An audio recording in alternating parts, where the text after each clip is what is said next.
Welcome back to the War Room. I'm here with Karsten, and it is finally that time. It's time to talk about them F1 cars, baby. We've been talking about Supercross the last couple months, weeks, and honestly, for whatever reason, I know it's been a couple of months, but it feels like it's only been a couple of weeks, really, since we've had F1 to talk about. It doesn't feel like it's been that long. I feel like there's been a lot of chatter on Twitter to keep things kind of entertaining. So that's an understatement, yeah, if there ever was one, because it's been dare I say it's been kind of the wildest F1 offseason in a long time, I would say. I don't know. yeah. It's definitely up there, that's for sure. So yeah, a lot to go at and talk about in regards to the off season for F1. So the major moves that were made there, and then also the livery reveals, the first day of testing today. We'll kind of lightly go over that towards the end of this episode. So going to be bouncing around a number of topics to get ready for the season that is less than 2 weeks away at this point. That's crazy to think. And yeah, so I think the obvious there's there was a little. I think the first thing to talk about was just little insignificant driver change for 2025 that went on. You wouldn't happen to know what that is, right? I mean, I don't think it was any kind of groundbreaking story. I don't even think I heard anything. There must not be anything that exciting going on there. What could it possibly be? I heard something about this guy named Lewis going to some Italian automobile manufacturer called Ferrari. Italian. Yeah, Who? What's there? yeah. Like a red sports car kind of? Well, the Europeans call it more of a scarlet than a red, but yes, Oh, yeah, maybe that was the interesting. disconnect. Okay. Us Now Americans, we just don't understand motorsport yeah, to be able to call something scarlet or red or right. It just looked kind of fast to me. Not last season, but at times. Just a fast car. 2022. Yep, 2022. Not too It's bad. pretty good. Yeah, no, that's quite interesting, and I'm very excited for that. Mhm. What do you think? Who do you think is it? Not it's a little early to say, but who do you think's in a better spot, Ferrari or Mercedes, if that happens? That's a question I haven't even necessarily thought about too much. Or I mean, Because the yeah, immediate yes, I've thought about it, but Ferrari. I'm not, huh? Well, I was gonna say the immediate thought would be Ferrari, Hmm. but I mean, it's not like Hamilton's been doing that well for Mercedes as of late. Hmm. So Yeah. I don't know. Well, I think Hamilton has still been very, very consistent, um, and still had with the car he's had, he's still done a good job. Has it always been fantastic and like legendary? Is he, you know, is he getting 115% out of the car and making it do things it's not supposed to do? I wouldn't say that. There's sometimes he shows some excellence, but I think really he is a guy that can still get 100% out of the car of what's possible, or really really close to it, which more than half of the current drivers on the grid can't say that. So that's what that's he is consistently right there. Always a threat for podiums, even with the car he's had. Occasionally a threat for a win in some areas, but hasn't necessarily converted too often these last couple years. But yeah, I think Ferrari gets a guy to help them kind of be more in play for race wins if they continue to develop their car. But I also see a short-term downfall of Mercedes with some of the patterns we've been seeing over the last couple of years, right? Not only is Lewis Hamilton their all-time, winningest driver and won 7 of their 8 championships over the last 10 years. He's taking off. They spent 2 years developing a car off of a zero side pod design and vertical inlets that they continue to develop based off of data that was actually miscalculated and found out 2 years later, then scrapped it and went to traditional side pods halfway through last season or 3 or 4 races into last season. So the idea that they spent so long developing something that wasn't going to work, obviously that's a major setback for them. mainly long term. Obviously, they're still Mercedes. They have the facilities to bounce back pretty quickly if they are able to get all the right engineers involved.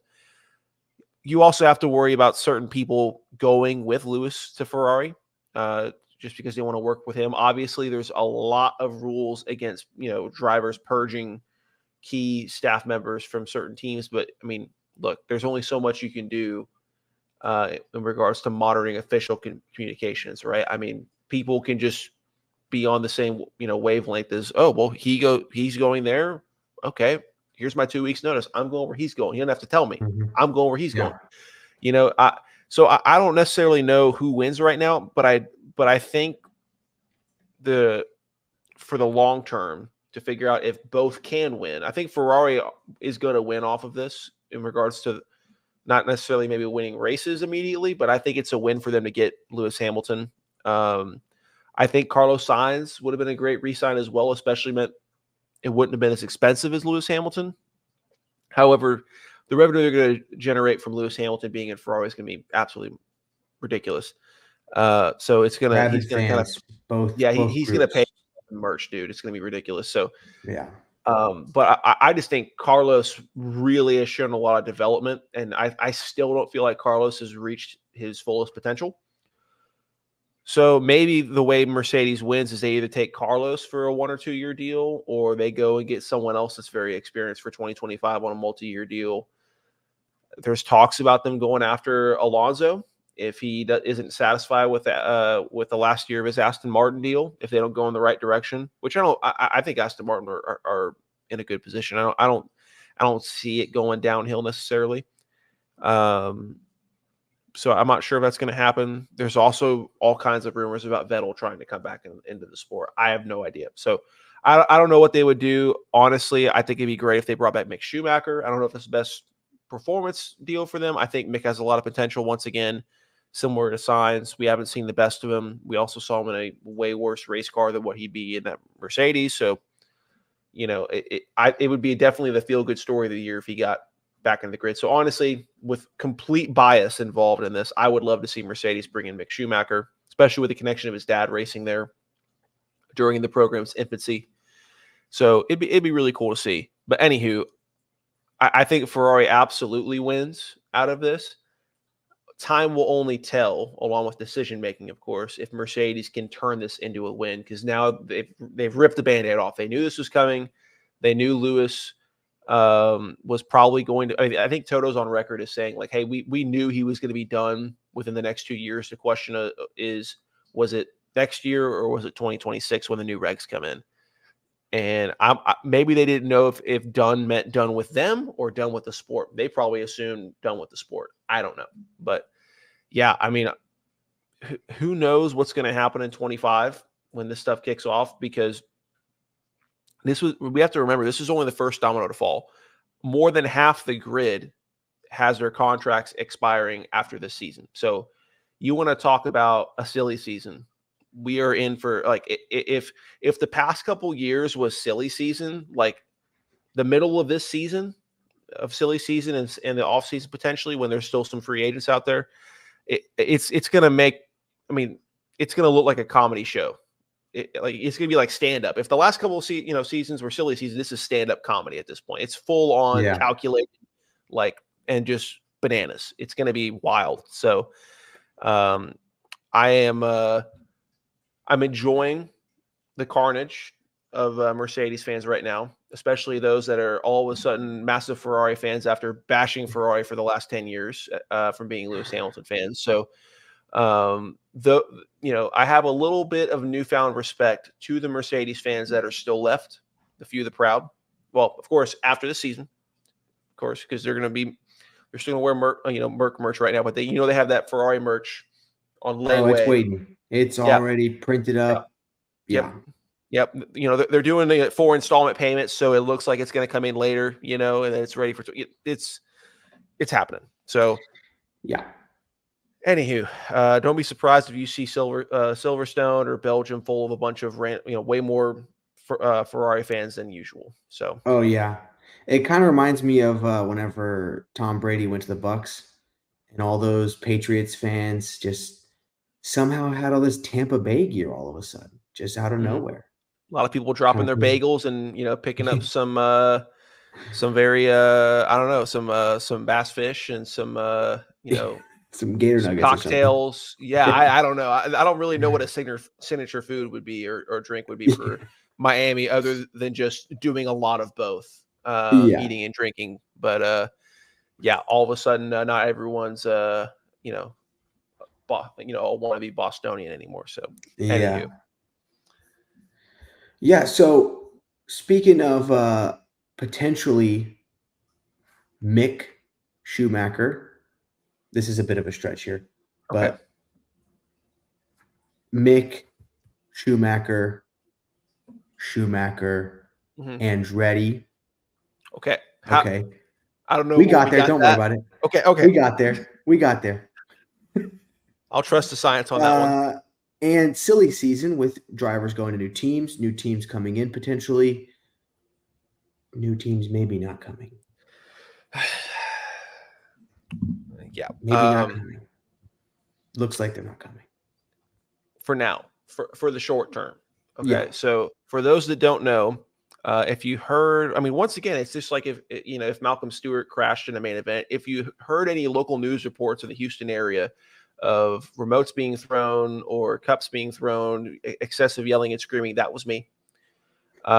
Because Formula One management declined Andretti's F1 bid for 2025/2026 based off of, well, the best way I can put it is a bunch of bull jive.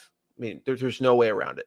They put out this super long document saying, oh, well, we just don't think they're going to be competitive enough. And also, they're talking about coming in 2025, which is kind of stupid because, then they have to make a car for the old regulations and then turn around the next year and make the car for the new regulations. And we just don't see a new team being able to do that.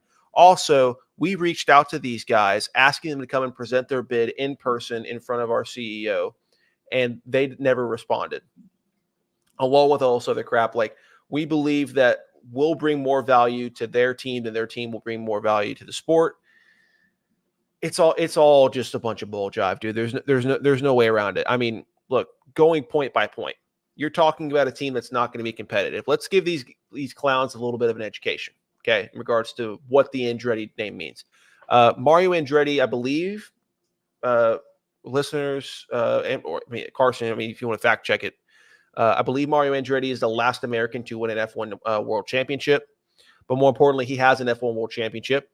Furthermore, in the Andretti name, you have 12 F1 wins, 18 F1 pole positions, 20 F1 podiums. On the IndyCar side of things, you have 6 Indy 500 wins, 1 Daytona 500 win, 9 IndyCar titles, championships, 4 IndyCar Lights titles, 2 Daytona 24-hour overall wins, 3 Sebring 12-hour wins, 1 Pikes Peak win, 3 NASCAR wins, 1 Le Mans 24-hour class win, 350 plus race wins in various series as individuals and team owners. Don't forget that I believe they have multiple championship, at least one championship or multiple race wins in Formula E as well. Don't forget that either.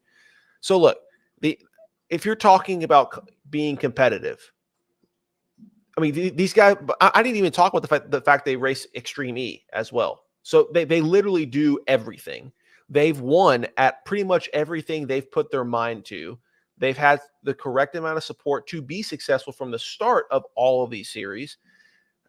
You just can't say they're not going to be competitive. I mean, at least in the long term, right? We've seen any kind of new team has had their struggles off the bat. But if you're talking about a legacy motorsport name, that is a team that is solely like its beating heart is motorsport and being competitive and not just being an advertising scheme. Andretti is literally the sole embodiment of that for American, right? So point number 1, completely just blown apart. I mean, the stats speak for themselves, right? Their second point of what was the second point I made? Help me out here. Oh yeah, they said that they were trying to join in 2025, right? False. Too soon. Andretti comes out and responds. Obviously it's Andretti Global making an official statement saying, no, like when we originally started this application freaking 2 years ago or 3 years ago, whatever, 2025 was pitched by you guys. And essentially, the only reason 2025 was thought of was because of the fact this started 3 years ago. And the difficulty of the transition between the two regulations wasn't really known at the time. But it's been evident over the last year that we've been solely preparing for a 2026 entry, and we've communicated that as such. So that's shot down. The third one being that they said that they tried to contact Andretti Global to come and present their bid, and it's not necessarily a lie. But when you have one of your lower ranking officials send the email to Michael Andretti, Mario Andretti's son, who's actually running the whole show here, that's not how you do it, right? They had some lower ranking official within that Formula One management that sent the email directly to Michael Andretti, and it went to his spam. So when they heard this on their official, document or whatever, right?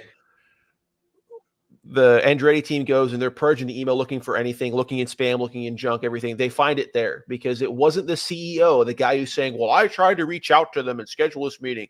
No, you had your freaking intern while he was making you a freaking cup of coffee in the back say, hey, oh, by the way, would you mind contacting these idiots that make really, really good race winning cars that are trying to, make a multi-million-dollar deal to enter our sport? Do you mind asking them if they just want to come over here and, present their whole deal? Yeah, it's not that important. Just send an email. Don't even flag it as important or put urgent on it. It's not that important. Just do everything you can to make sure this goes in the spam folder. So that way we can say, oh, we emailed you, but let's do everything we can to decrease the possibility of it actually showing up and then showing up here. Because that's the last thing we want, right? It's just complete ridiculousness, right? And here's the other thing. In regards to the last point of them bringing not enough value to the sport and that Formula One bring more value to them, follow the money. That's where your answer is. Okay. Look, we are on the Formula One just put on a trademark application or whatever it's called, copyright application, whatever it is, for a 4th U.S. Grand Prix. Right? It's going to be it looks like they're setting it up for Chicago as a street circuit, similar to what NASCAR did, but on a more grander scale, and not just a figure 8 kind of looking track. So it looks like a 4th U.S. Grand Prix is coming. F1 is continuing to hit the U.S. market hard, right? But when they do all of this, right, the tickets for these races in America are just ridiculous. There's going to be 4 of them, but then while you have that, and we are thankful we get more races in our area to actually go to that are more accessible, despite the prices, right? Still nice to at least have that as something that's doable.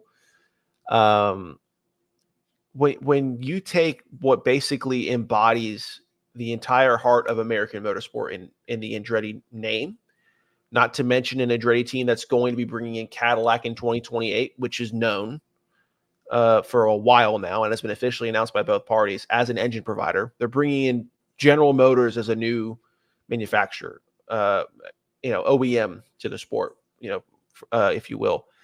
Look, when you have all of this other stuff with the races and all this other fan experiences stuff, purging money from, to get as much revenue from this market as you can, and then you slap us in the face by rejecting literally what embodies American motorsports, it's basically just Formula One management saying, yeah, we just want American money.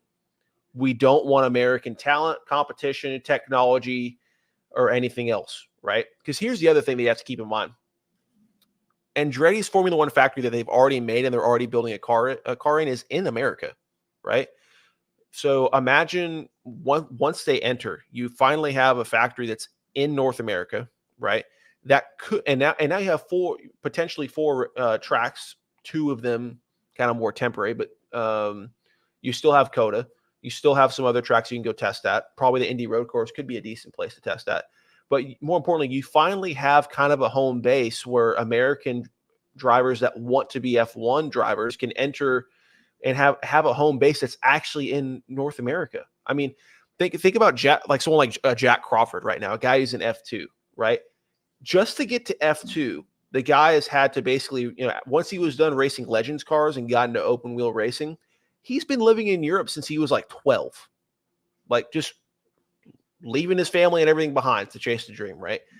Once you open up this gate for F1, for American F1 drivers, where you have an F1 team that its factory is able to operate within North America for the most part, I mean, that just opens up a lot more doors, and it opens the door for a lot more American F1 drivers to enter the sport. Not to mention Andretti's connections and his driver pool he gets to use for himself. People like Colton Herta that are young talents that could potentially earn a super license and come in. The names that he could pull from his talent pool are endless, to be quite honest with you. So this would have been this would be / could be a big door for them to open if they reconsider. Now, have we heard any more squabbling about since Andretti responded to the Formula One management's bid decline? Well, we haven't heard anything more back and forth between the two. We have seen the FIA kind of say, hey, we're aware of the decision that F1 management made, and we're, looking into it. It's just some corporate, garbage, Looking into it is usually means they're not going to do anything. Pretty much. Yeah. I mean, that's pretty much. So I don't know what's going to go on. But what I did hear as a part of their initial statement is that they're more open to their 2028 bid when they're bringing in Cadillac / GM with them. That would kind of solve that whole bring more value to the sport than the other way around.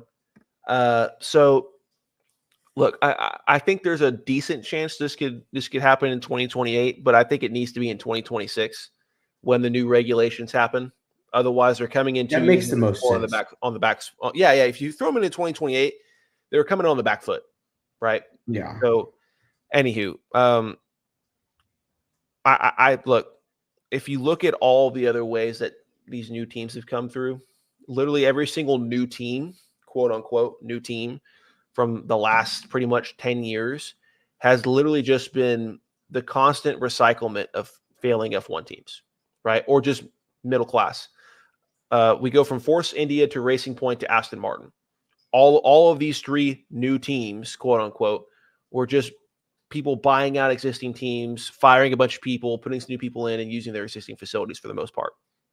Maybe building a new factory. Aston Martin at least built a new factory within a year or two of buying the team, right? I mean, okay, I guess there's an argument that they really made it their own, but still, the main thing is, they're bypassing this ridiculous bidding process that Formula One management tries to make as impossible as they can by literally just buying out existing things and making it their own. Which it honestly, I think it takes a lot longer to take a failing F1 team and flip it around than it is to actually,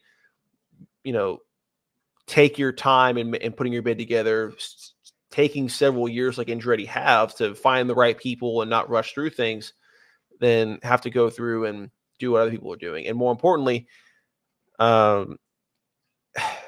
there's room for 12 teams in this pit box, right? I mean, it wasn't even that long ago we used to have 12 teams or 11 teams or whatever it was.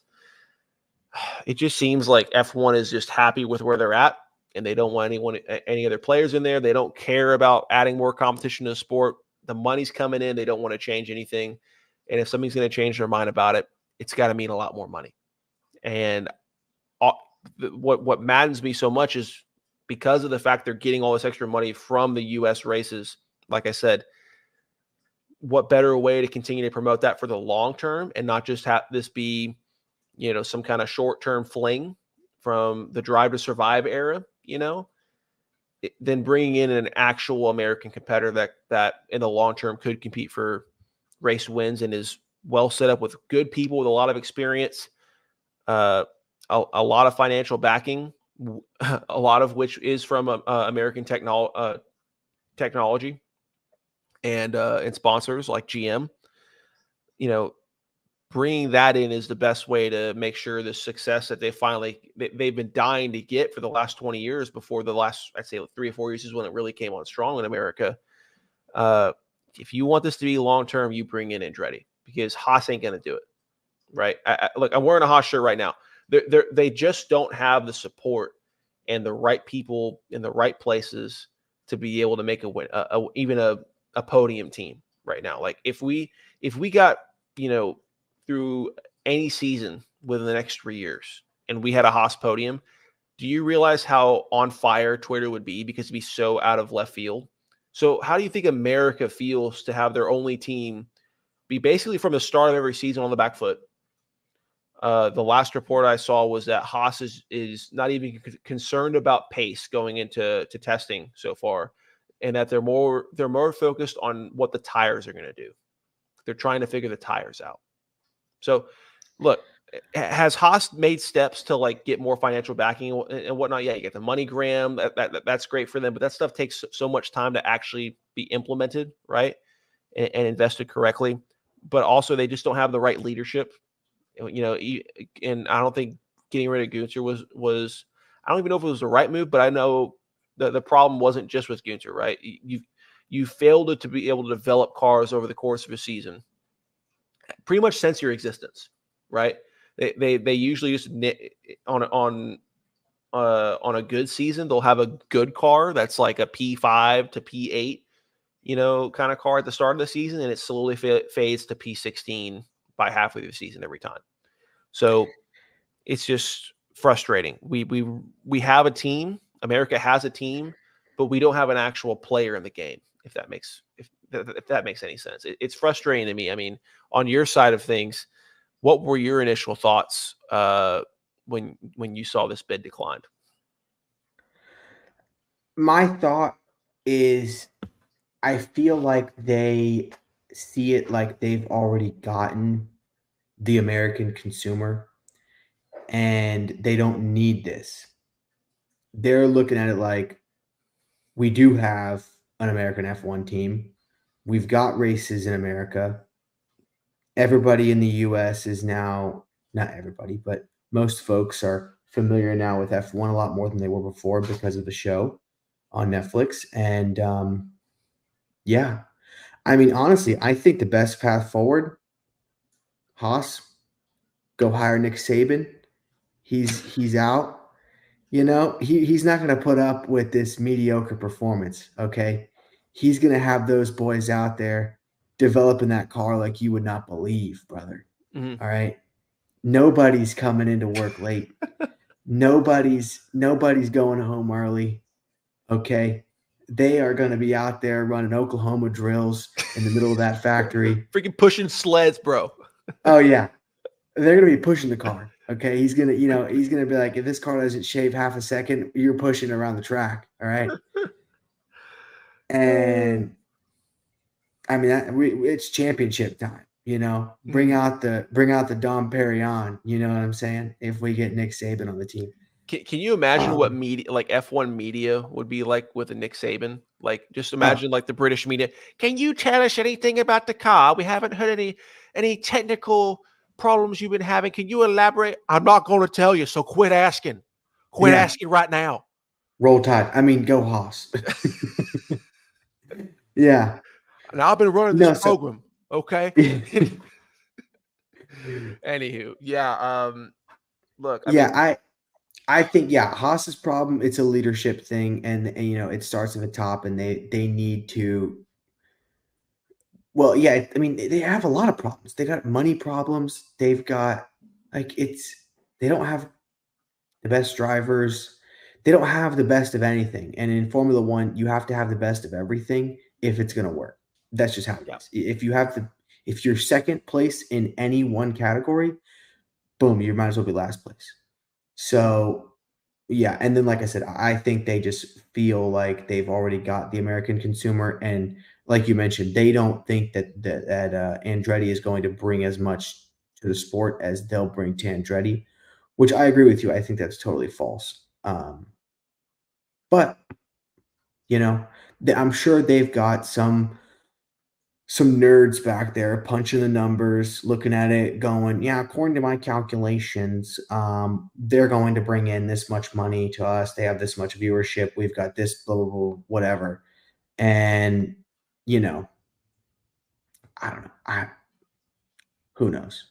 I mean, Sadly, this comes to the point that in regards to how Formula One management, because let's keep in mind for the viewers' sake, the FIA received 4 bids, or at least 3, might have been 4, but at least 3 bids for this same deal. Andretti was one of them. I believe there was a team from India that tried to get in. There was a team from China that was trying to get in. The only one that actually got the FIA's approval after ridiculous review, almost a year-long review, was Andretti. So you have 3 big players trying to come in and take 1, if not 2 new teams to the sport, right? Andretti's the only one that goes in. And the same criteria for what Formula One management has to look at is the same criteria FIA has to look at. So one of the things with the FIA approving this bid for Andretti was it basically gave grounds to where Formula One management declined their bid. It kind of gives them, in a way, from what I've heard, to be very expensive and probably pointless. But there is grounds for which Andretti could sue off of this. Like I said, would it be successful? Probably not. But I mean, look, it comes down to the fact that it's so stupid that they're. I mean, this basically shows that F1, the Formula One management, is more of a club than it is an actual sport.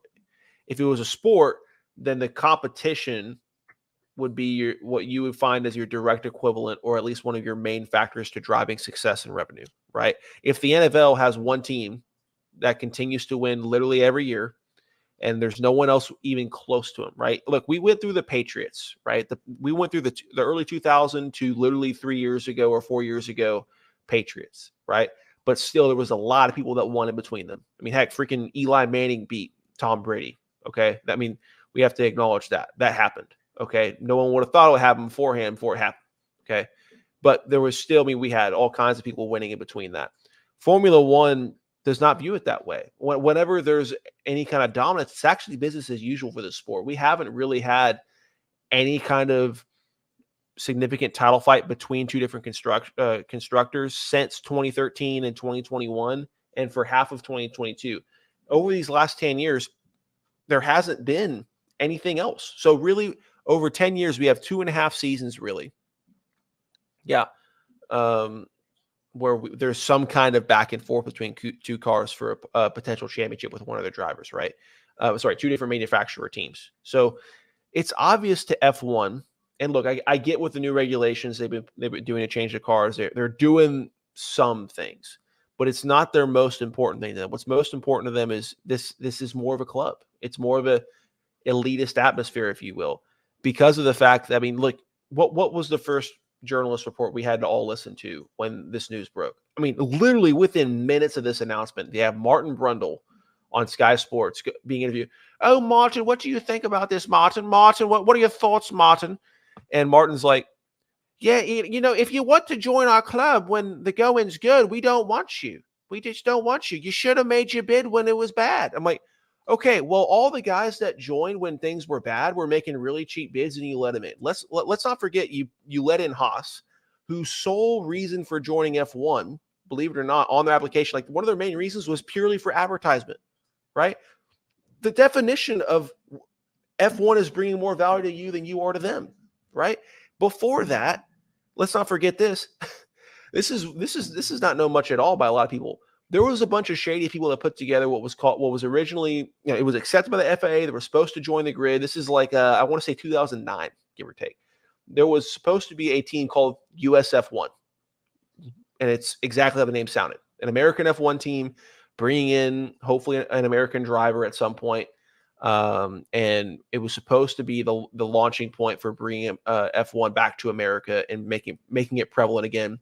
And keep in mind, this had a lot of weight riding on it, because this was really towards the point where IndyCar and NASCAR had dominated the domestic market for America. F1 wasn't even a thought, right? And they let these guys in, prove their bid and everything, and they literally, there's reports that in their own factory, they were 3 weeks out or 5 or 6 weeks out from Bahrain, first race of the year, or testing or whatever, and these clowns did a show of hands in their own factory of who thinks we can be ready for round 1, and no one raised their hand. So then they tried to delay it to be ready for round 3. They didn't meet that either. Then FIA finally stepped in and decided to just eliminate them from competing, right? So look, you've let all these other different people in. You've half of your current grid is not automosport sponsors or developers. It's freaking crypto companies and other random Cash App, Visa, this other crap. It's like the current state of the teams in the, like, I'm not saying that they're the heart of the sport in regards to the competitiveness isn't in the right direction, but if you just look at where like I said, you follow where the money's going here, the elitist idea of F1 is really what dominates, and they believe this elitist and this pinnacle of motorsport approach is what's going to allow them to ride this all the way through and dominate the American market in promoting the sport. And it's not. If you want Americans to buy into this, your number one factor for advertisement needs to be competition, plain and simple. And Americans can only be a little bit wowed by this kind of elitist and pinnacle of motorsport and look at all this fancy stuff we got for a little bit. I mean, if they don't change how they approach this, and let people like Andretti in and start to get these other, teams on the right track to where every year you're not just only looking at two teams that could potentially win races. Americans aren't going to hang around that much longer, or at least not a lot of them, right? I mean, you've already seen going from 2021 to 2022, there was a dramatic decline halfway through the season when Red Bull started to dominate. The ratings were, the ratings don't lie. So anywho, I feel like I've been freaking monologuing a lot of this, but you can tell I was freaking heated about this thing. So I should have put it on our notes. This was going to be a 30-minute segment on its own, so prepare. But anywho, so yeah, Formula One management treats this more like a club than they do a sport, and they're stupid. That's the last thing I have to say about it. You heard it here first, folks. Yep. So speaking of stupid, you want to look at some liveries for this season? Sure. Yeah. And what exactly we have going on here, because things are not. There's some that look all right, but others little uninteresting. Yeah, and there's some that look like a My Team car. We'll get into that as well. Yeah, so I think we need to start with the guys who revealed their car first via JPG instead of an actual video or any kind of actual big launch thing, because their video did not work, believe it or not. And that is the Haas boys. And look, all I'll say is if I didn't know that from the start of, before I even saw the car, that there was going to be jokes about, you saw what Matt Gallagher posted on Twitter, where it was like, ladies and gentlemen, I present to you P10 in the constructors. Never looked better. And I was like, he's not wrong. I mean, we got guys, their own replacement for Günther Steiner's talking about how they're not going to be competitive off the bat. Like, well, if you can't develop a car and you can't do your usual strategy of just make the car good from the start and just ride it out as far as you can and don't do anything to it, then you're just going to suck the whole season. So as beautiful as this car looks, it'd look a lot better if I wasn't already depressed when looking at it. So look, I'm a diehard Haas fan, and it's for that reason that I'm talking so negative, because it can only go up, right? That's not true. But yeah, to me, this is a solid 7 out of 10. Okay, 7 out of 10. I don't think that's a terrible rating. I would give it a little bit lower, to be honest. I don't love it. I don't hate it. It's kind of just right in the middle for me. It's kind of a 5. I'm kind of like, meh. They don't have the best colors to work with, but. Well, I tell you what, their best ever livery was, I believe, their 2017. I believe it was either 2017 or, let's see, I think it was 2017, where they had a destroyer gray. That's a good look. That's a good look. And everyone's been calling for him to bring it back. That Destroyer gray just looked phenomenal. Yeah, that's an aggressive looking car right there. Bro, I mean, it See, was. that's something I can get behind. Yeah, Yeah. I'm with you there. That is what they need to bring back. Yeah. Now, I'm not saying that this isn't a good looking one. And like I said, you can tell from my rating, I still like it. I think if anyone has like the black, white, and red approach, it is Haas. All the other people that are throwing in black to get the carbon deal are basically looking like Haas cars, pretty much. So anywho, look, is it still a lot of black so that they can use exposed carbon fiber instead of painting the car and adding weight? Yes, but when Haas does it, it looks like a Haas car, so I give them a pass on it. That's my main thing.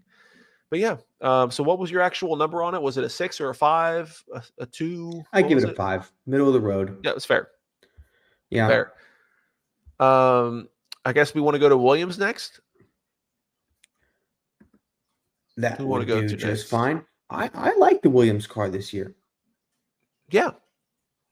I don't think it's a bad look. I mean, they still have the signature Duracell at the top, right? Always a good looker right there. And I like that they're kind of going to this more like darker blue. Looks good. The only thing that would have been better is if they went with more of a powder blue approach. But then you're getting into more of the, hey, that's more petty blue, so like someone else already kind of has a signature deal with that. I don't know. I think this looks very, very good for Williams. A little, I like they took some of the bright orange out of it and made it a little bit less complex. It looks just a little more, I don't know. It just looks cleaner. It looks cleaner, less loud. Yeah, if that makes sense. So I would agree with that. I'm going 7 out of 10 as well for this one. I promise I'm going to change from here on out, but that's just how I honestly feel. It's nothing too special, but it's good. So it's not just like middle of the road. It's good. So I would I would say it's a 7 as well. I think that's a very accurate score on that one. Now, go ahead. I've got one that's a 10 out of 10 for me. And which is that? Well, it's a long team name. Okay. Yep, it's a long team name. Mm-hmm. You've got the acronym here. Yep. But it's going to be the Visa Cash App Red Bull Formula One team. Yep. I think that is an incredible looking car. I don't know what it is. Maybe it's the red, white, and blue. That's doing it for me. Yep. It's American look. in your veins. Yeah. And for me, it looks like a classic Toro Rosso. That's what I love about it. And more importantly, they painted it. The standards are getting lower and lower for this year's cars. If you actually have paint on the car, just bravo. Yeah. Like, screw the design, just paint it. My goodness. We'll get into that more with pretty much the rest of the field. But now, really half the field. Are you going 10 out of 10 on this as well, or are you? I'm guessing you're a little lower. 10's Oh no, you know what? It would be a 10 out of 10. Okay. But if you look at the side of the front wing where they have the stupid Cash App logo with the green, it pisses me off. Yep. And also from the front. So if you look at the front angle on the top of the front wing, you have the Orland, and then on the bottom of that on the front wing, the back wing, on the top of the back wing, you have Orland, the Orland logo. And then underneath that, they stuck in a Cash App logo with, once again, the green square in there. And it's very non-symmetrical. Those looks are the only like two things. Block. Yeah. So to me, this reminds me, this is completely off topic with the sport, but this is very much like if you've seen the Rockets' new uniforms for the last 2 years, where it's all red and white and it all blends in and everything, and then they just have the stupid Credit Karma green logo, and you're like, what is going? Why? Your eyes just go right to it every time. They took that off of one of the uniforms, but I think their away uniforms still have it on, or is it their home ones? It's either the red or the white, but it's still left on. And it drives me bananas. I don't get when sponsors just refuse to try to blend in their logo to make the car look better and do crap like this. So I think it's that's for wrong. that reason. It's for that reason that it's a 9.5 for me. I am going to also be lowering my score to a 9.5. Dang it! For the same reason. No. I hate to feel like I ruined it for you. You did, because I'm going to be honest, I didn't see it. Okay, I didn't notice, and now I do. Now I do. You know what it looks like? It looks like they just got in, and we can move on to this now. It looks like they got in a little bit of a fender bender with the Kick Sauber steak car. Is what happened. Yep. I think that's what happened there, and it does make sense though that they would want to have, because here's the thing: if you're Cash App and you toss your logo on that steak car, no one's gonna know. Exactly. No one's gonna know. And so they looked at all the liveries. They said, who do we want to sponsor? That one. Yep. You're gonna see the logo every time you look at the car. You almost see it more than you see the word Visa. Now that I know, kind of interesting. Yeah. So what do you think about this? Steak's not in the name of the team somehow, but steak car. Yeah.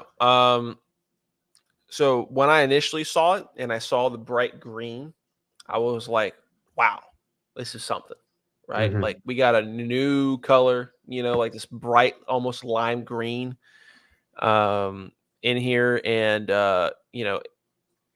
it looks at least 40% painted, and not all carbon fiber. So compared to other teams that launched before them, I was like, thank God we've got some paint, we've got some kind of unique design. We have something different. The standards are so low. The standards have never been lower for livery design. But the more I looked at it, just the more when you look at the design of how they lay everything out with this new green and everything, and with the logos and everything, the more it just looks like something off of an F1 2022 My Team car. When you get to make your own car and design the livery in the F1 game, like this looks like a level 2 car where you have 2 sponsors, or actually really no, it legitimately looks like you just have one sponsor here, because the other sponsors are like 8-point font. So really this looks like you just started out as a beginner team. Your only sponsor is steak, and you put that on as many different spots of the car to make your car look like it has more sponsors than it does.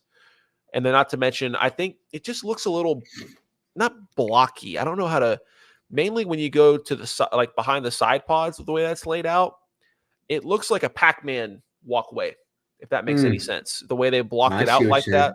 You know what I'm talking about? Yeah. So they didn't use the lines of the car very well with that. Yeah. They didn't contour anything to it. I don't know. So it's for that reason that this is not bad, but it's not great. And I'm debating if it's good. So since I'm debating if it's good, I'm going to give it a 5.5 out of 10. I think it's a good score. I'm going to go a little bit higher than that. I'm going to go with a 6, because I do like you were saying, how much they did paint it. I like the color. I think it's a good look. But yeah, a lot of points lost for, first of all, I can't find the word steak or saber anywhere on it. Yep. Sauber.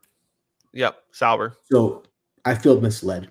Yep. To be honest with you, I feel played. Oh wait, you talking about kick?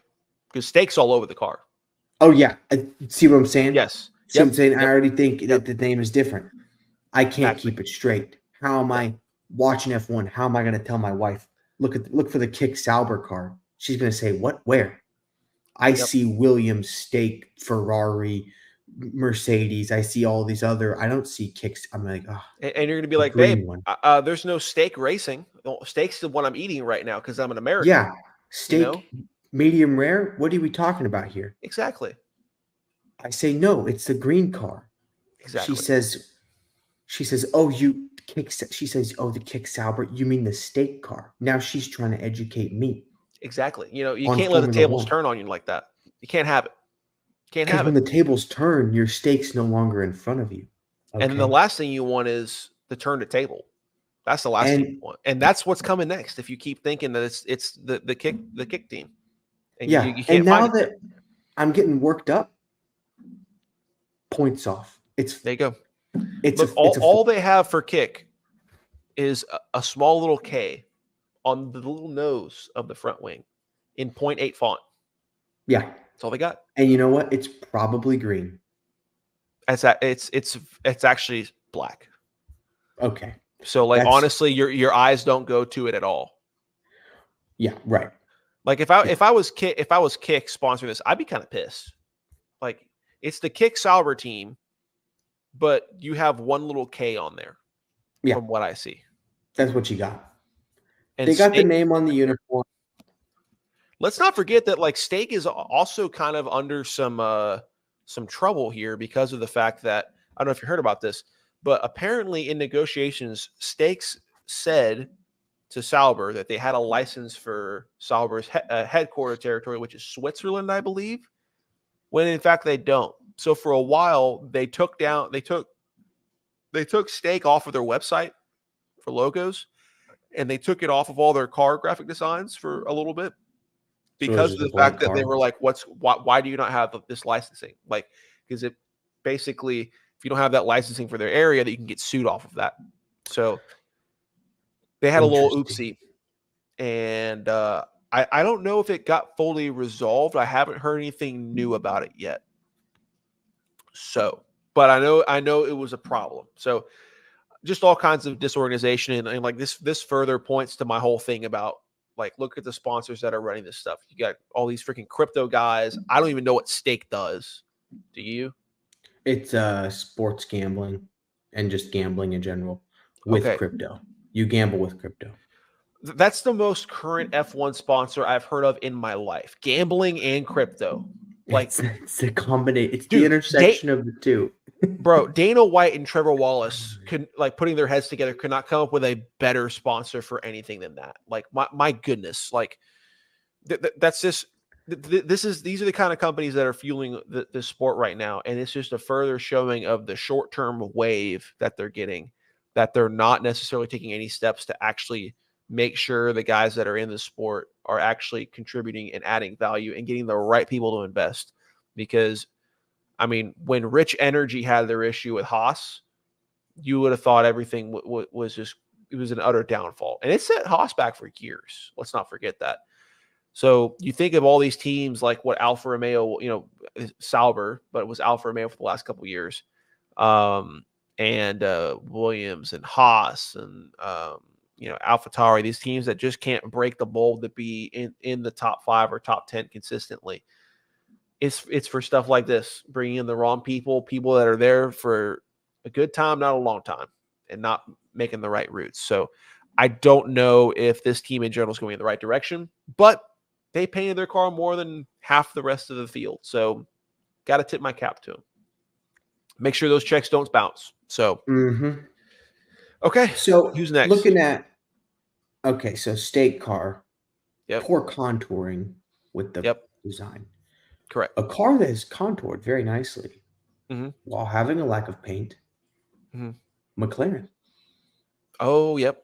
I agree. love the side pod design with the way they've got it kind of swooping down there. It reminds me of Aston Martin's initial side pod design from 2022 on the back end, I think, and also some of last year. I think they kind of had that design. I think that's where I first saw it. I don't think this is too far off from McLaren's previous designs. Yeah. I know McLaren had something similar to this. I mean, and obviously this is all kind of a branch off of Red Bull's initial design from 2022 and 2023 to some degree. A lot of the field is copying Red Bull's, not copying, but trying to go off the same principles of design as what Red Bull went with 2022 and 2023, which the funny part is that Red Bull didn't do that for this year, which is just way too freaking hilarious. We'll talk about that later. But yeah, the car looks good. They had a good launch for it as well. I will say McLaren's IndyCar liveries are absolute gas compared to this. Really? I mean, they blow it out of the water. Rossi's car was fantastic. Pato Award's car was good as well. So not to jump into that too much, but this one's good for me. This is a solid like 8 out of 10. Obviously, it's still with the trend of putting in a lot of black and putting all these cars on dark mode for the sake of saving. I don't know how little weight, but whatever. Exposed Paint's heavy, carbon man. everywhere. Paint's heavy. But You ever carried a apparently bucket of paint? so. If only at the FIA would just say, all right, everyone paint your freaking cars so our fans can not watch a bunch of exposed carbon fly around the track and not be able to differentiate who's who. That'd be nice. So if you just put a mandate saying you have to paint everything on your car, solves the freaking problem. Or at least a certain percentage. I don't know. Because Yeah, like these or they cars have to used to be use a a lot more certain interesting. amount of paint. Yeah. Yeah. I Yeah, don't know. well, they're looking for every edge possible, and they're thinking, hey, paint less, drive Look, faster. I don't blame You him for know? doing it. I'm just blaming the FIA for not saying paint your freaking cars, dude. Come Mm-hmm. on now. So, anywho, yeah, no, they did a solid job, even though they put in I will say, a, a I think it's 50-50 paint and carbon. It might be even a little less. Like they just did it well. So Yeah. I'm cool with it. I'll this for me. I think I'll give it a 7.5 or 8 out of 10. It's still not in my upper echelon. That's near perfection, like the V carb, but it's up there. It's better than the rest of the field, I think, in regards to have this kind of carbon with a splash of paint kind of look. I'll give it a 7. I would have liked to have seen more blue. That's a fair point. I think they could have put more blue, and I'll leave it at that. More blue next year, fellas. A team that's got a good amount of that's not blue. Aston Martin.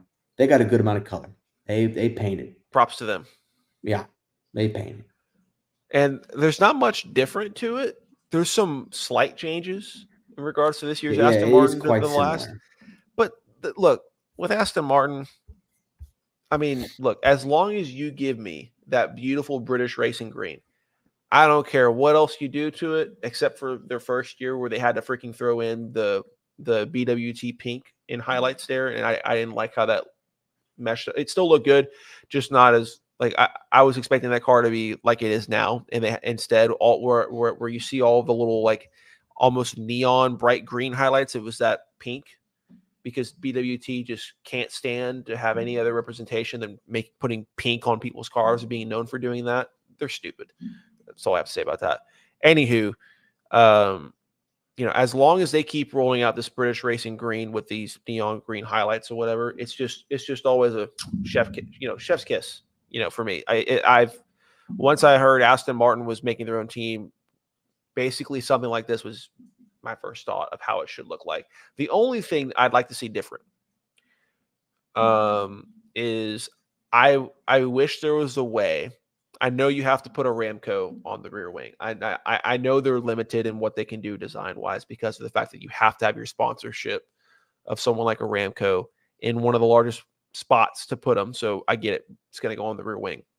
But if you can recall when Aston Martin used to be the title sponsor for Red Bull and you had the Aston Martin Wings logo on the rear wing, That was a good look. That's the last thing that Mm-hmm.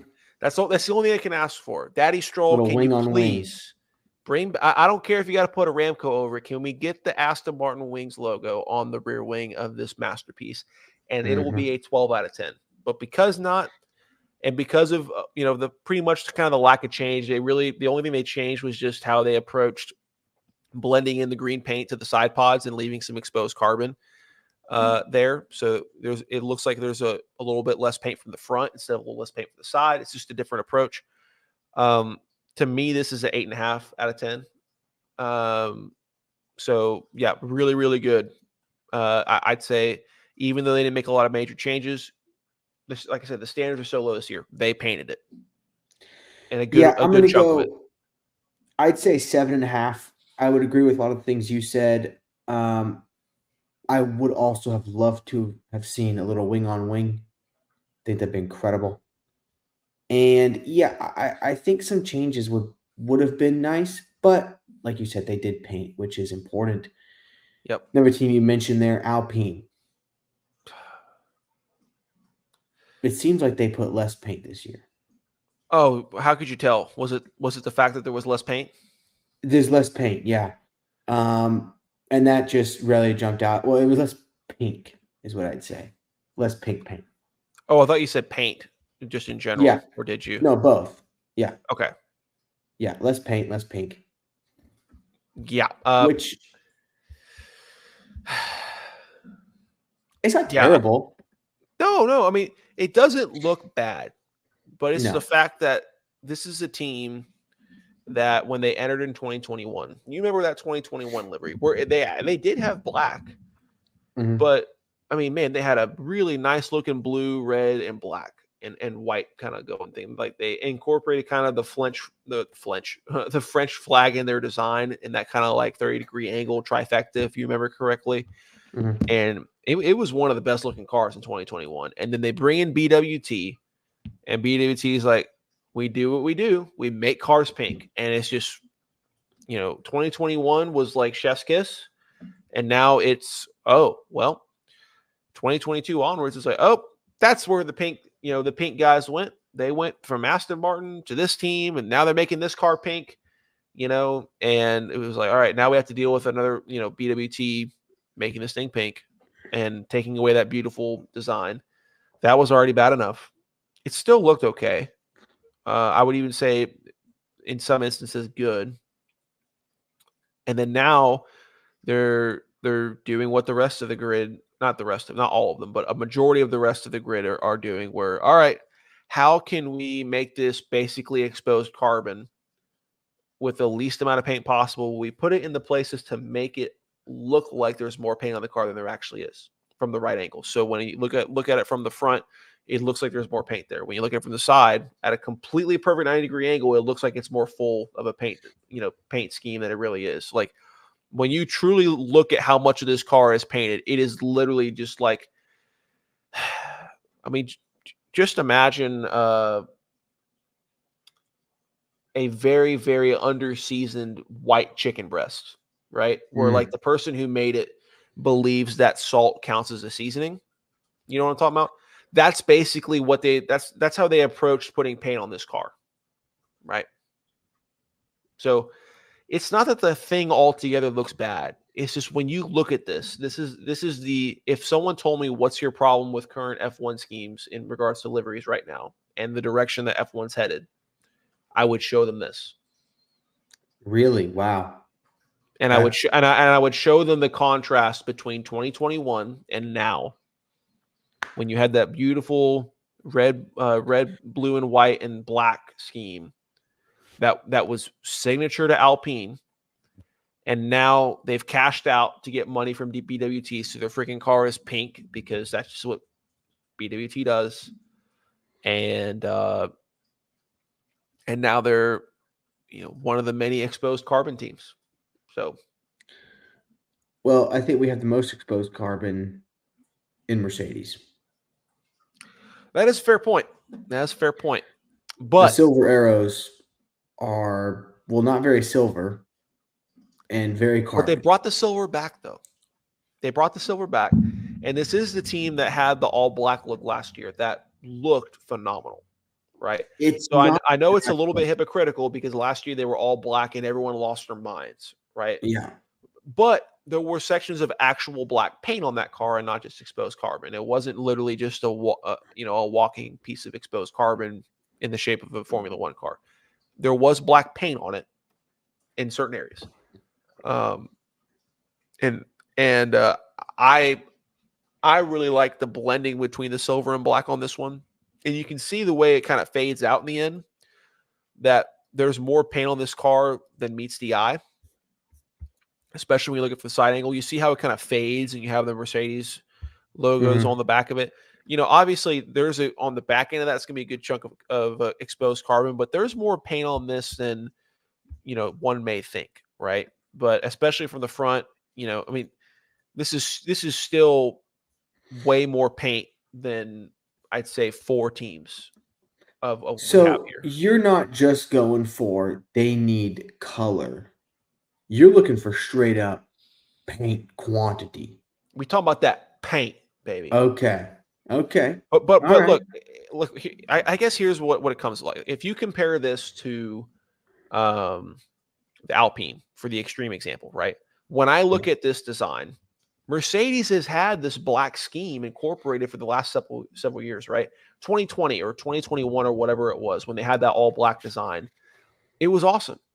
And it was actual black paint. But more importantly, Mercedes was kind of the first team since the Haas Rich Energy kind of deal, which was a joke, to really make that all black scheme look great. And they made it look fantastic.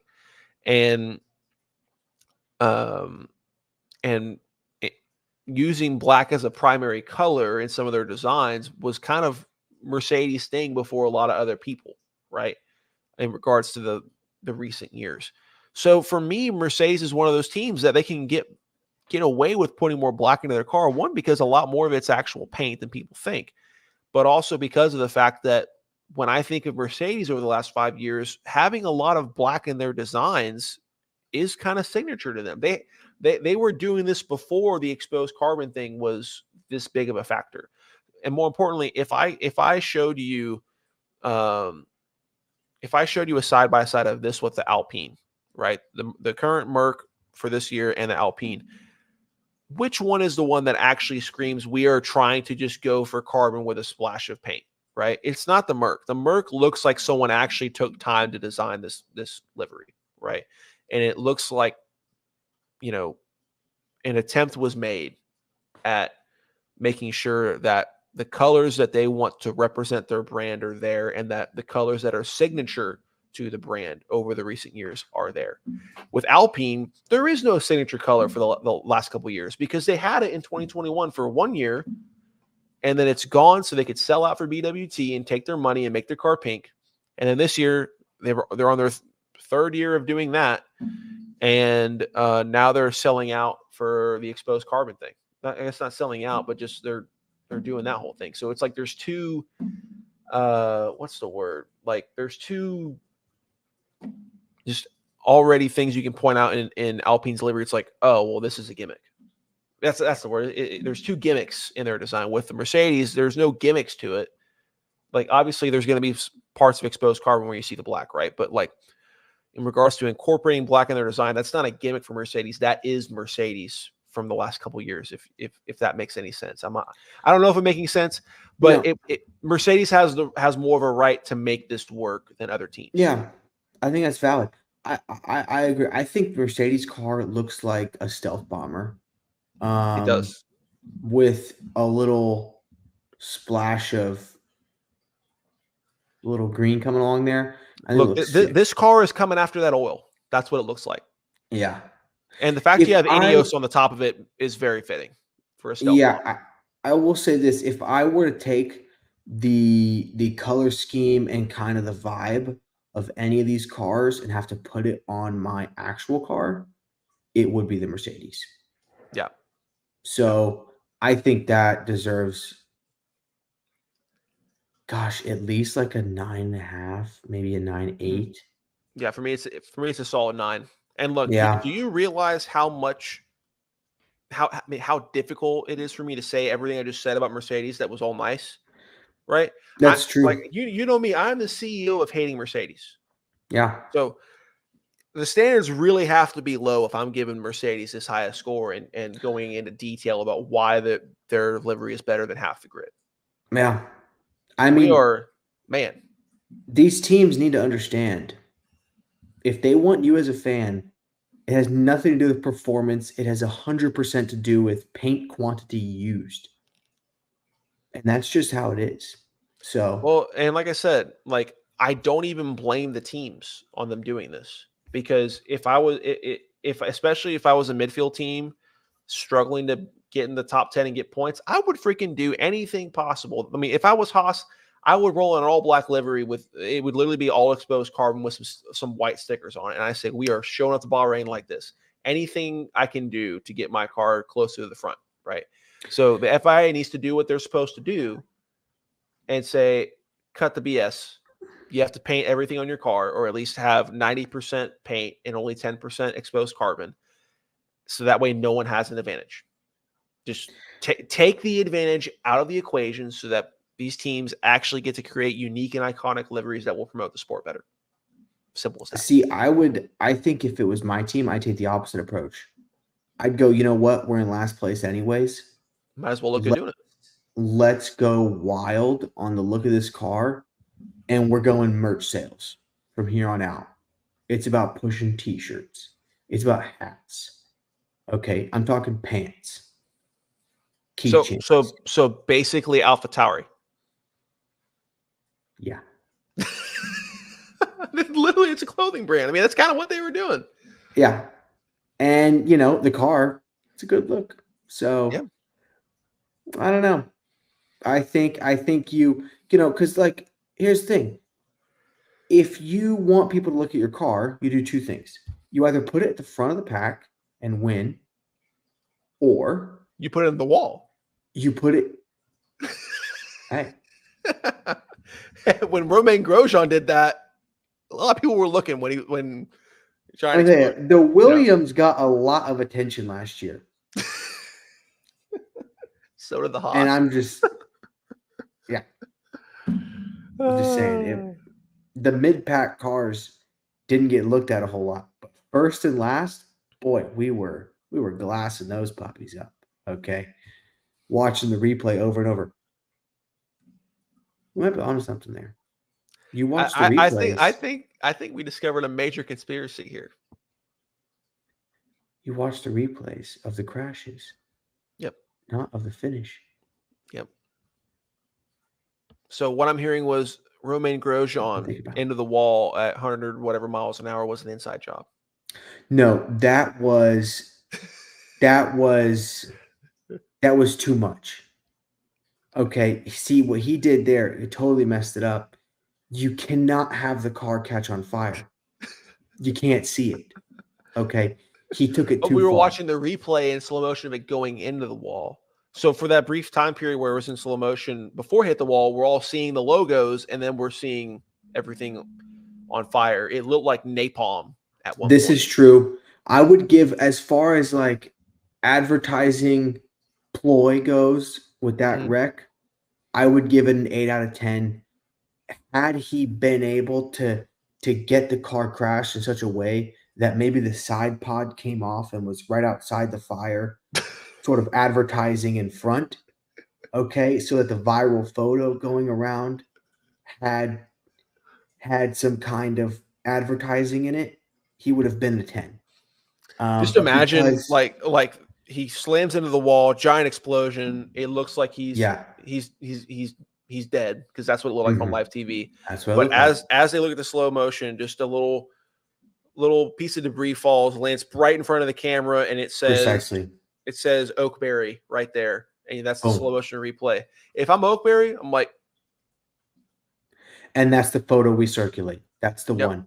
That's the one that goes. Look at us, guys. We're viral. Logo, and then maybe you get the shot whenever he comes out of the fire and he's emerging. You got the logo. That would have been 10 out of 10 marketing right there. Yeah, that is 10 out of 10 because you have the crash that gets replayed. So you get all the replay of the car going into the crash. The crash happens. Then let's say it's Oakberry or whatever, a sponsor, whatever few sponsors of Haas are on that car. Piece of debris with Oakberry on it lands right in front of the camera as the review's going. Everyone's shocked because they think he died, so everyone's paying really close attention. The Oakberry logo's in the way. They're looking at that like, okay, I'll maybe go buy some yogurt or whatever they make. I think it's yogurt. Obviously, what you do next. Who cares if he's alive? But at the same time, you have the benefactor of you get to see him climb out heroically from that fire and be the BA person that he is. So then on top of that, you have the closer of, oh, look, he's actually not dead. Like literally every single person that watched that thought he was at the first live viewing of it. So it's just a complete that's sales, baby. That's sales, baby. That's sales. I mean, at that point, you're closing deals left and right.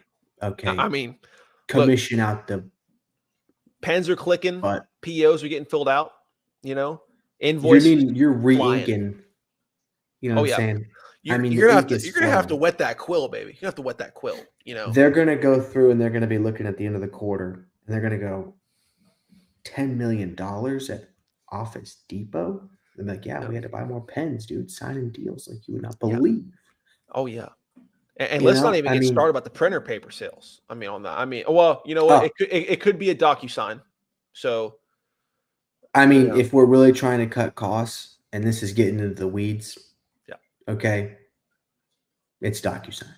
It's All right. DocuSign. Yeah, that's for point. You send it from Glad the we got ahead of that. phone. Yeah.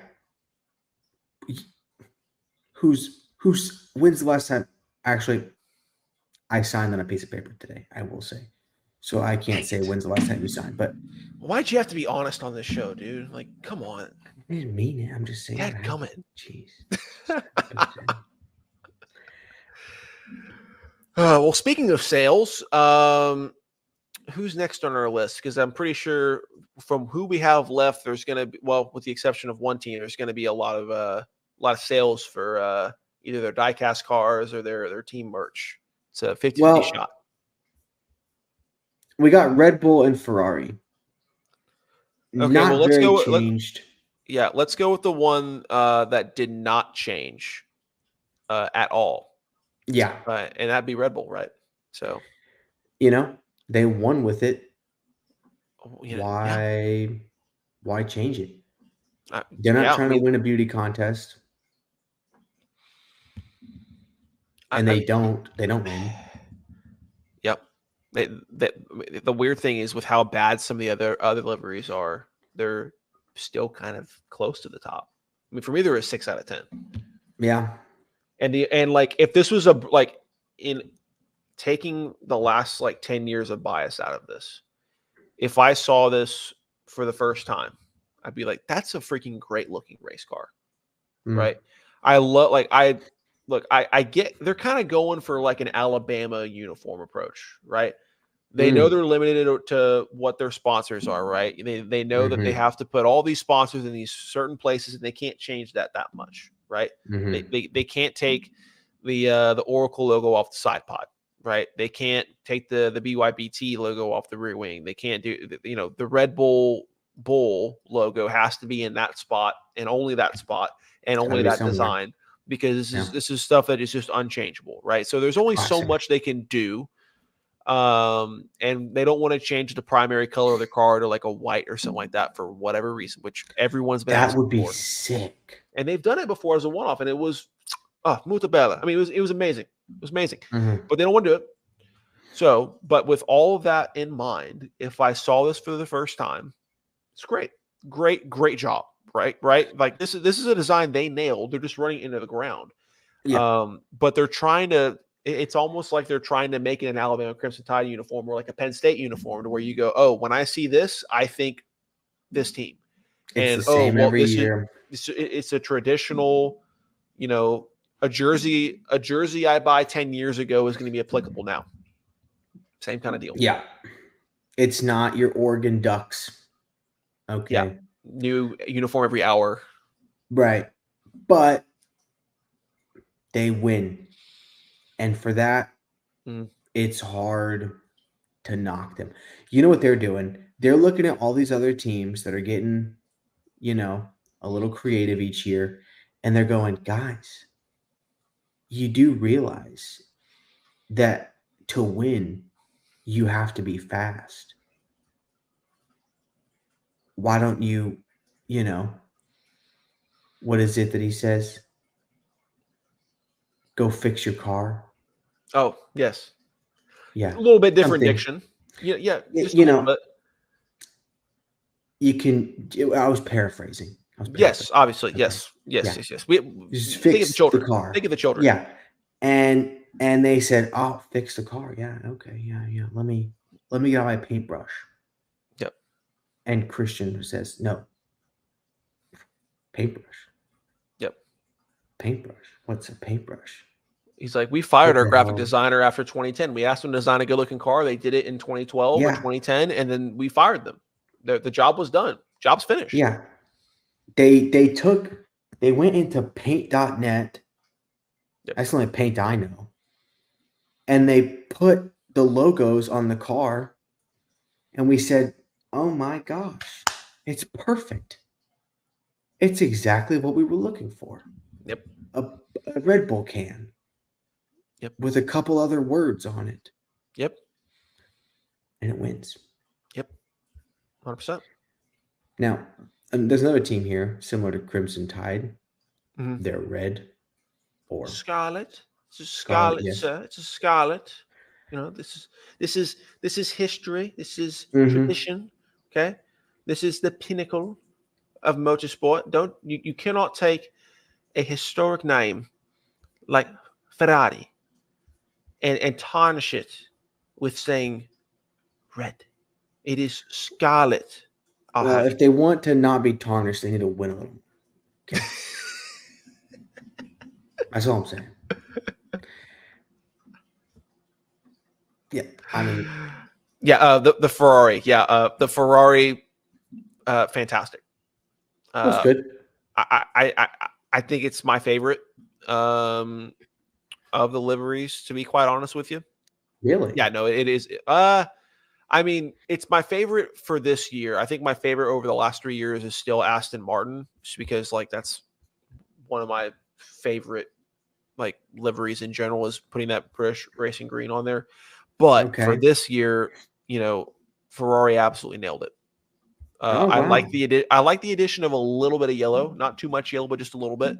This was to commemorate their win in the 24 Hours of Le Mans with their hypercars, to my knowledge. But they still didn't stray away too much from who they are, right? So they didn't go too crazy. They didn't do like they did in, was it 2021? Yeah, I think it was 2021 where they had a beautiful red car for the first 80%, right? And then you get to the rear wing and the back end of the body, and it just went to a turd brown. I don't know if you remember this or not. And then they had on the very top of it where the camera mount is, they had a little green stem there, and it was to advertise a tobacco company, I believe, and it was like a bright green or something like that. And that, without a doubt, was the worst Ferrari livery I'd ever seen in my life. And Mm-hmm. I think it is for sure the worst Ferrari livery ever, because of the fact that when you have that little green piece at the top that looks like a tomato stem, and then you have this red fade into turd brown at the end, it looked like freaking Bob the Tomato from VeggieTales got beat up at the back alley and then pooped his pants afterwards. Like that's what it looked like.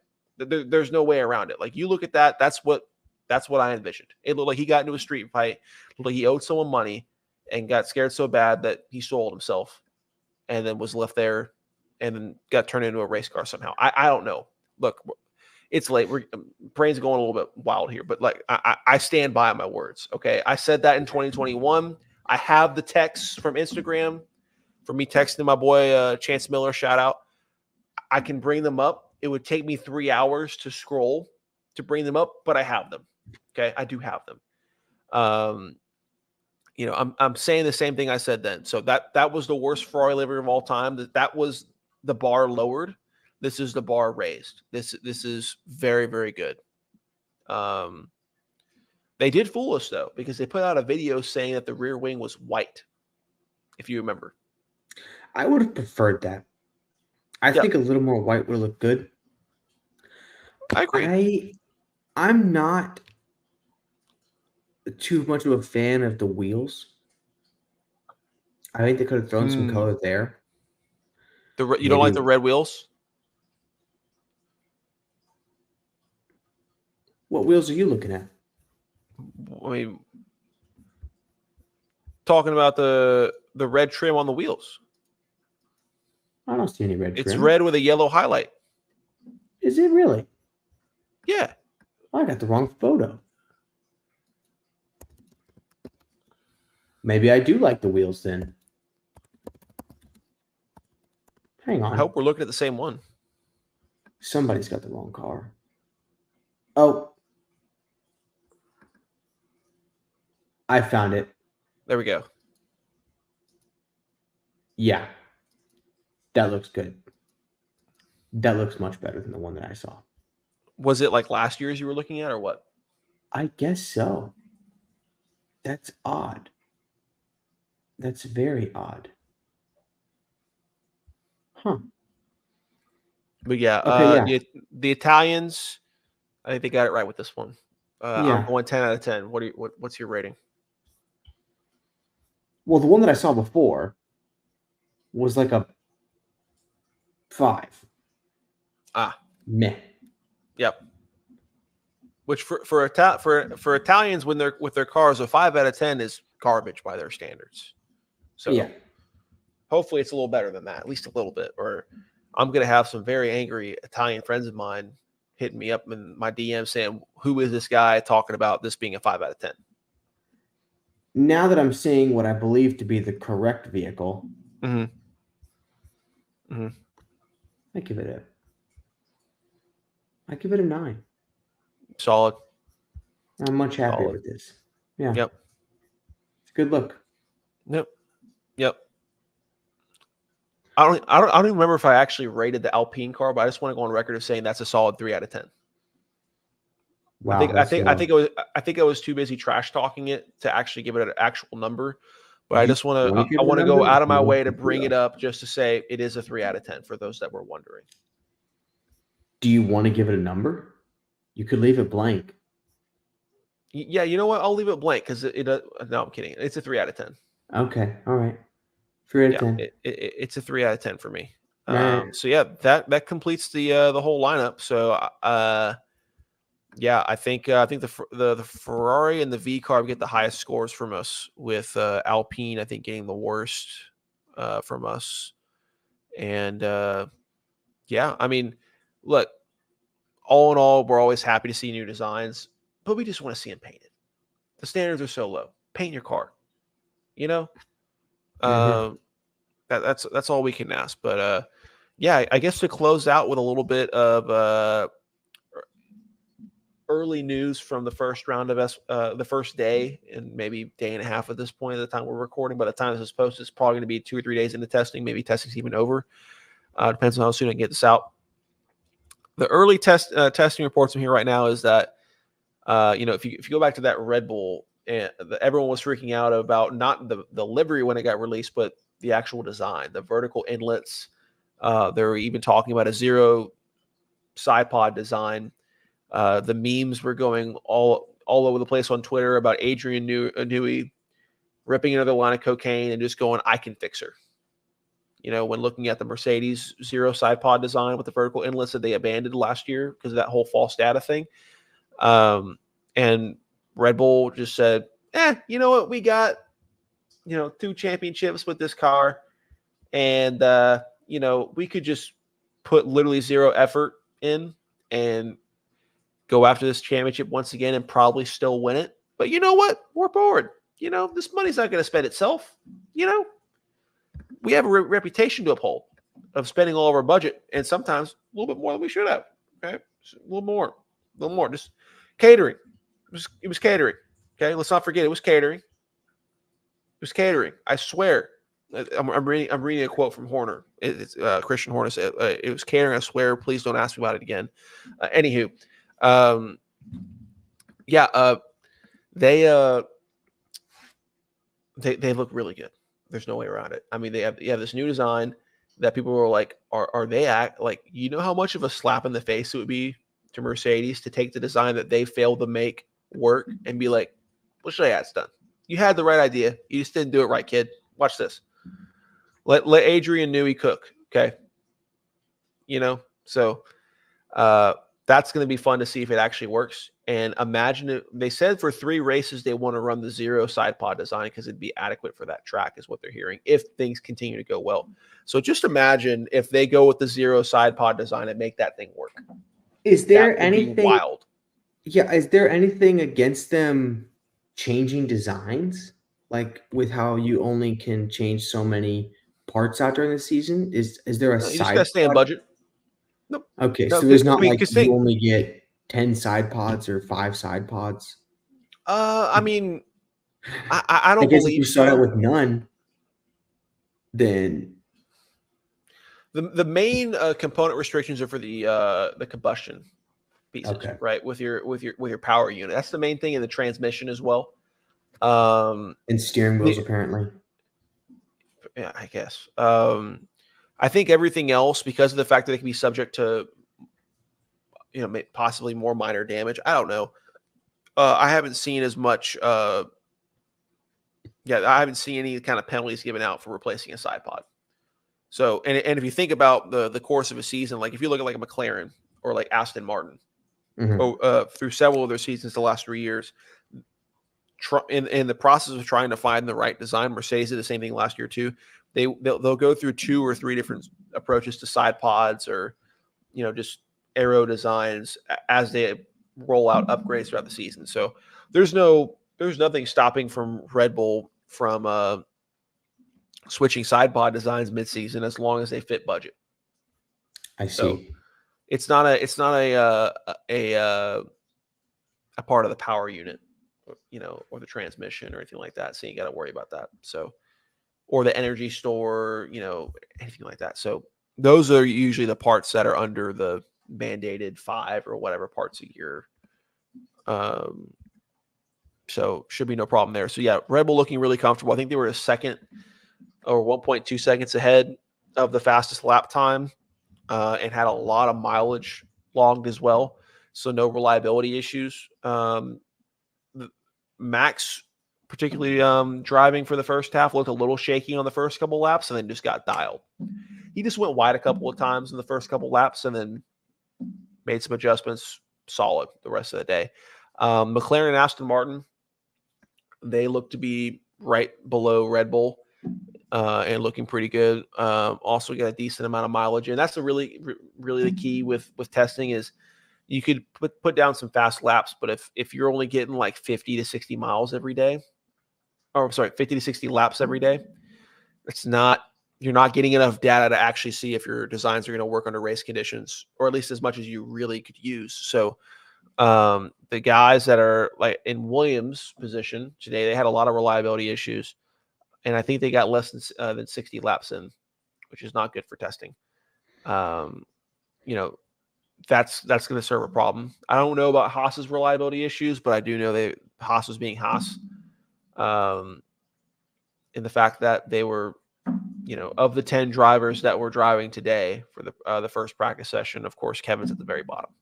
So, just completely off the pace. They're not even concerned about being at the top of the timesheets right now. They're trying to make sure their car's not going to fall apart, and that apparently they need to look at how the tires are going to work. So it's always good to know how tires work. Some say, science says that the tires are supposed to be what contacts the surface of whatever your car is racing on, and occasionally provide traction for which to actually drive your car off of and translate that force of RPMs to actual movement in the form of velocity, right? Some say that's kind of the whole premise of tires per se. Now, someone like Haas, they could be exploring a different method of using tires. Maybe, they're looking at levitation per se, or maybe they're using tires for advertising, and taking that approach. I don't know. I'm excited to see how they actually plan to move their car forward.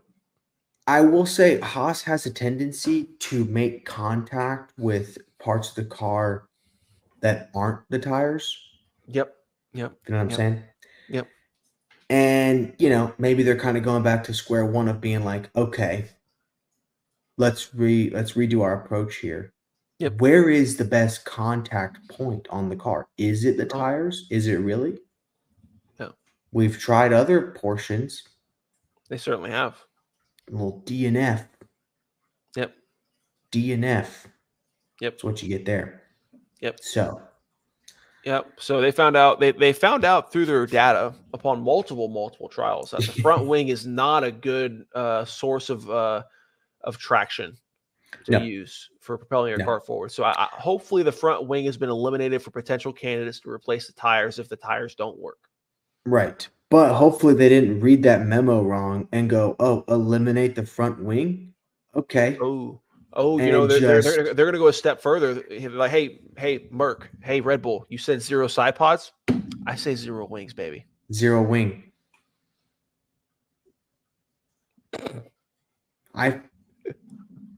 Do we leave it at that? Yeah. Yeah. I wanted to wear my Haas polo tonight because this is the most optimistic I'm going to be about Haas this season. Okay. I think, unfortunately, I feel like once the season starts and those Twitter memes start piling up, and I'm just kind of sitting there like that Wolverine meme, where he's looking at the picture, and I'm just thinking about Andretti. Mm-hmm. I don't know if I'll be able to put this polo on again, but who knows? I mean, it's F1. I mean, something crazy could happen. They can come out and get a freaking P9 on the first race, and I'm all of a sudden going, America! I don't know. But yeah, I just have a bad feeling this is the most optimistic I can be about Haas, and I've been pretty dadgum negative. I'm usually the Haas optimist over here. So yeah. Which it's hard to be, but you've pulled it out. Dude, people get on me for being, still a diehard Max fan as well. I'm like, look, it offsets, dude. I'm diehard Haas fan as well. I'm literally, I am the best and worst of both worlds when it comes to the competitive spectrum. So you can't tell me I'm a 2%er or anything like that, or any kind of bandwagon fan.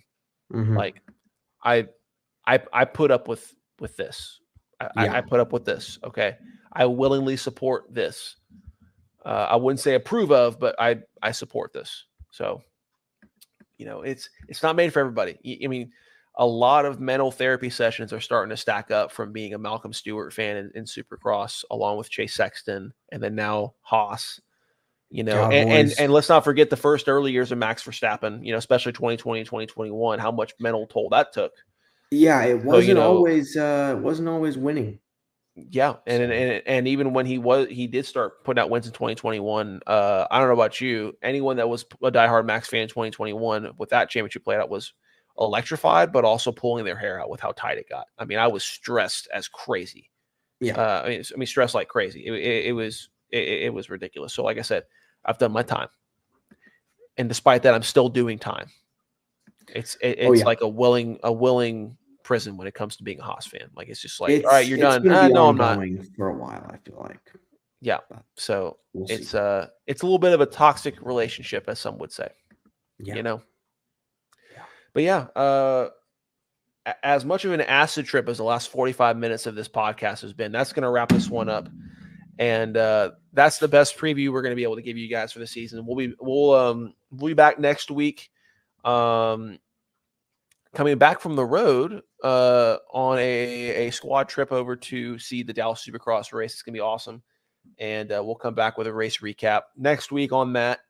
And hopefully some cool stories from, being at the race and getting to go, hopefully meet some people, go see everything up close, see the bikes up close, see some of the new bikes up close. We're going to have Triumph and Beta there to go see in person, make some notes on that. And, all that good stuff. And then the following weekend will be Bahrain, and then we'll come back with a F1 race recap, all the good stuff. And I mean, we're gonna be full swing on the motorsports stuff from here, here on forward. So, heck, I mean, it doesn't even feel like that long until we get the Indy 500, and Daytona was last weekend. So, I mean, I almost had the All American Grand Slam of, if it weren't for the rain delay, I would have been at home, on Sunday, went to church, came back. My itinerary was watch the Daytona 500 while cleaning my shotgun and drinking a Dr. Pepper. It doesn't get more American than that, other than baking an apple pie at the end of it. It was a perfect schedule. And my wife was going to be taking her my wife was going to be taking her post-church nap while this was going on. So it just seamless, right? And then it had to rain and delay. So I had to watch the race while not cleaning my shotgun because my shotgun couldn't wait. I had to get it in good condition. So,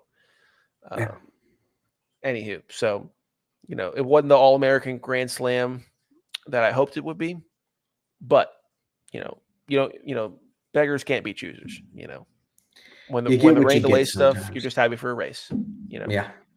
Anywho, all right. So we'll see you guys in a week. We'll be back talk about Dallas Supercross, and thanks for listening. Those of y'all that made it this far, and looking forward to talking more some more F1 after Bahrain. So we'll see you guys then. So signing off. Peace. Adios.